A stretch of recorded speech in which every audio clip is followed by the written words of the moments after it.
Hello everyone, this is James Shore with another how-to video. I'm recording this on November 28th, 2015. In this chapter, we are working on test driving our tab switching library, and in this episode, we are going to wrap that up. Last time, we started working on our test to make sure that the tabs would change when they were clicked, and as we worked on that, we realized that we needed to make some changes, do some refactoring to our test to make that easy. Now that we've done that, writing our test becomes much easier. We just need to click tab 2, and then we can say assert content visible, content 2. Just like that. And content 1 should no longer be visible. Let's take this one step at a time though, because each one of these things is going to be one loop through the red-green refactor cycle, I think. To make this pass, we're going to have to click tab 2. The way you do that in JavaScript is actually really easy. We just say tab2.click, and that will create a simulated click on our tab. And then we can assert that it's visible. So let's go ahead and run that. This should fail because I think what we're going to say is that content 2 is not visible.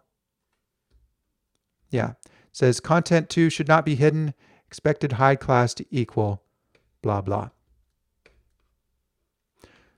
So what we need to do here in our production code is we need to handle that click. The way you handle clicks in JavaScript is by saying element dot add event listener click, and then passing in a function that takes an event object.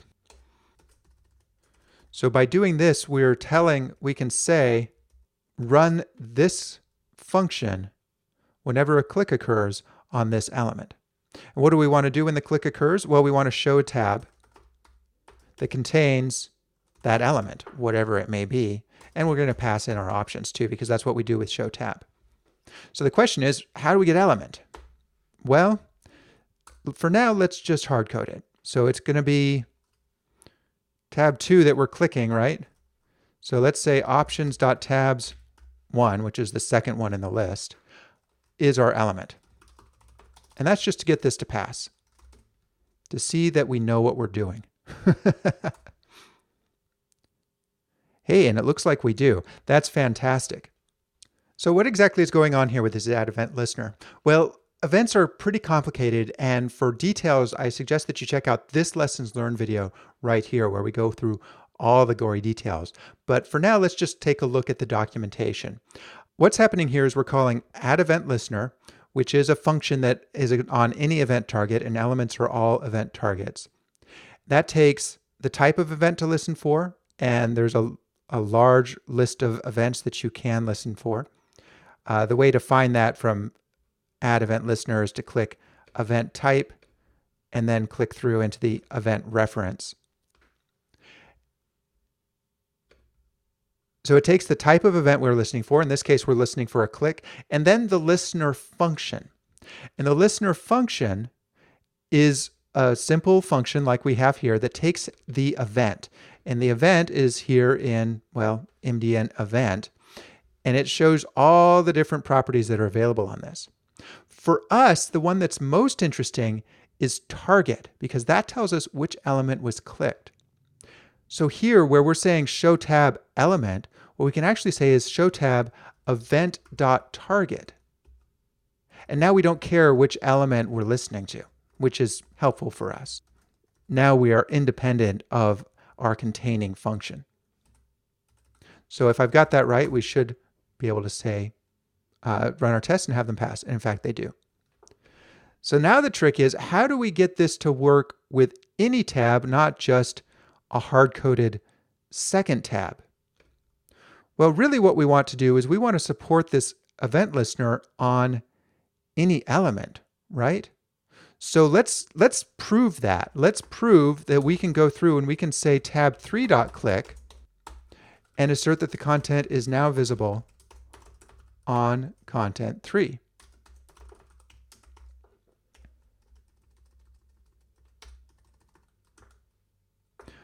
Right now, this will fail because we're not supporting that. And it's saying content 3 should not be hidden, and that's exactly what's happening. So what we need to do now is actually loop through all of our tabs and add this event listener to every single one of them. The way we can do that is just like before, we can say tabs.forEach. That will give us our tab elements.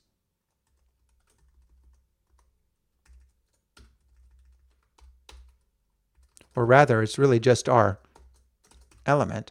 And then we can add the event listener for click to that element. And let's call it tab element. So for every tab element, we're going to add a click event listener, and then that click event listener is going to call show tab on the target. So whichever one is clicked is going to show that tab and pass the options through. So let's try running that. And it's not working, probably because this is supposed to be options.tabs. Let's try that. Now the way I was able to figure that out, it said tabs is not defined, and so I looked up here for tabs and I didn't see it, and I looked here and I saw, oh yeah, options.tabs. So let's go ahead and run that. That should work now, and it does. So we are successfully changing which tab is displayed based on the click. Now we're not entirely done yet. We also need to assert that the content is no longer visible, that it's hidden for the tab we've just erased. And I don't think we've done that yet. Oh no, we have. I forgot that we have this loop here in show tab that goes through every element and applies the hidden content class for every single one. So that's good. Then we also need to assert that the tab is active for content 2, or really tab 2. And I don't think that's going to be active because we're not coding that yet. And it's not. Tab 2 should be active. We expect active tab to equal active class. So how do we fix that? Well, pretty easily. Actually, that should have worked because we're passing through tab to show, and it should be adding the active tab class. Oh, well, the problem is probably right here. We need to use our constant. There we go. Now it's working. So yeah, active tab is working. And this, by the way, is why maybe we should pass that active tab constant through to our assert tab active. Oh, wow. And we're also going to assert that the tab 1 is inactive.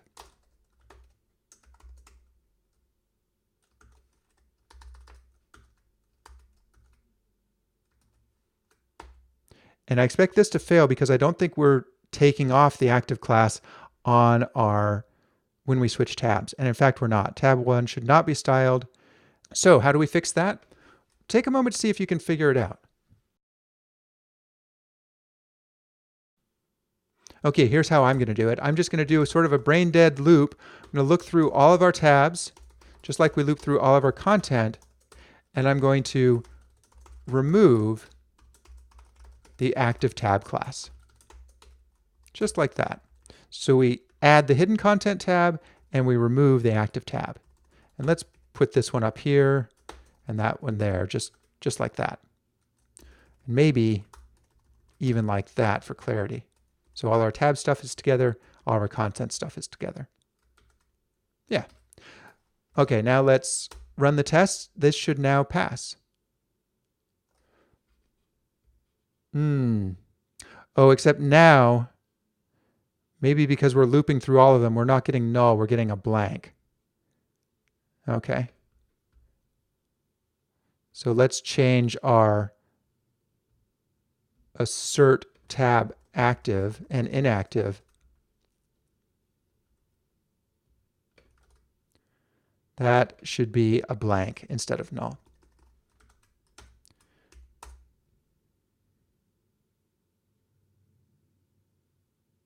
Huh. Look at that. Sometimes we get null, sometimes we get blank.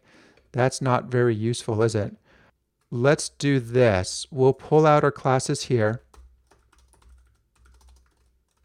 We'll say if classes is null, then we'll change it to be blank. Then we'll assert the classes should be blank.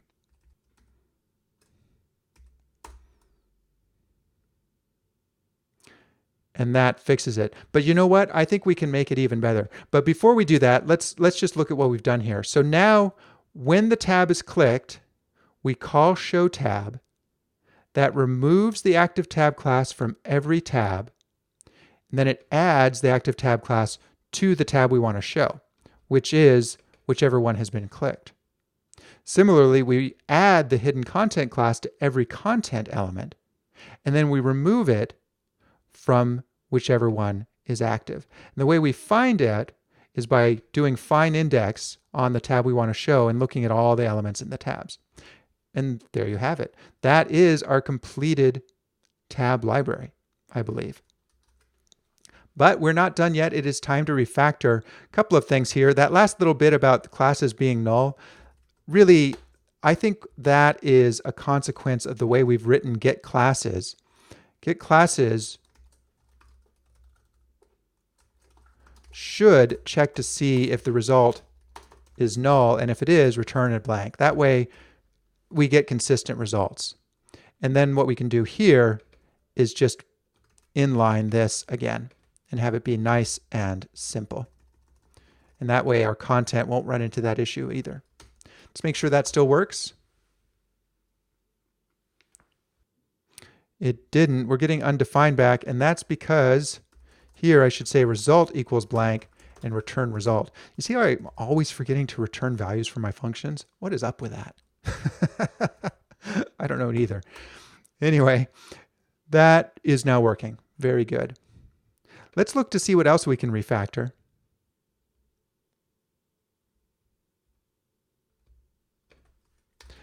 I think this code is a little bit confusing about what's going on, but I suppose it's okay. I think maybe my messages could be better, but I'm going to leave that as is for now.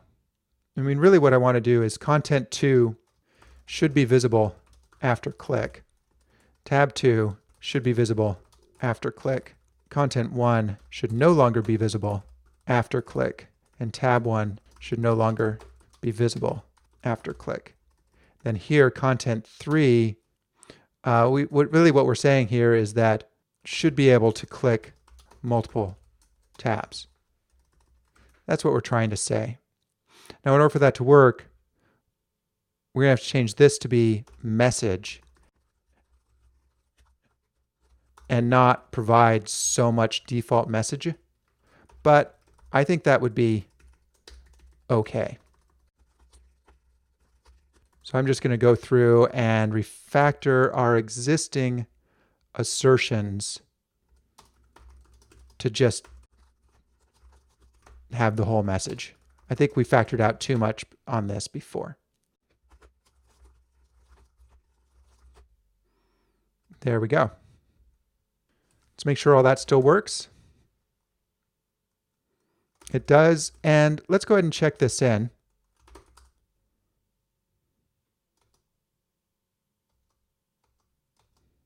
So we did it all in one big step.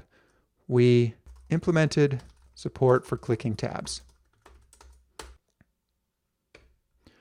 All right, in our tabs library, is there anything we can fix here?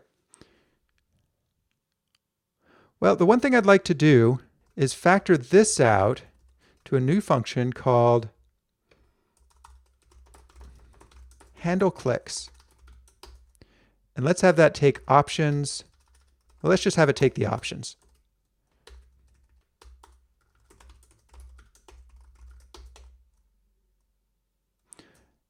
And so we will show the default tab and then we'll handle clicks. And let's handle clicks and then show the default tab. It doesn't really matter which order we do those in. At least I don't think it does. Let's run our tests. And there we go. So what we have done in this episode is we've added the ability to handle clicks on our tabs. And the way we are doing that is with this add event listener. And we're doing that in a loop where every single tab is getting the add event listener. And then in that add event listener, we're saying show the tab. We've also updated our tab tests to confirm that that really works. And we've, of course, as always, spent some time refactoring our tests, trying to make sure they are nice and clear. Your exercise for this time is to finish up the tab library in the same way. Go ahead and add that handle clicks function, test drive it, of course. What we're going to do next time is hook all of this up. For those of you who are doing the challenge exercises, my challenge for you is to continue looking at this code to see if there's anything else that you can improve about it, and is there any other features you'd like to add. Next time we'll start a new chapter looking at wiring this up to our actual tab example. Thanks for watching, and I will see you next time.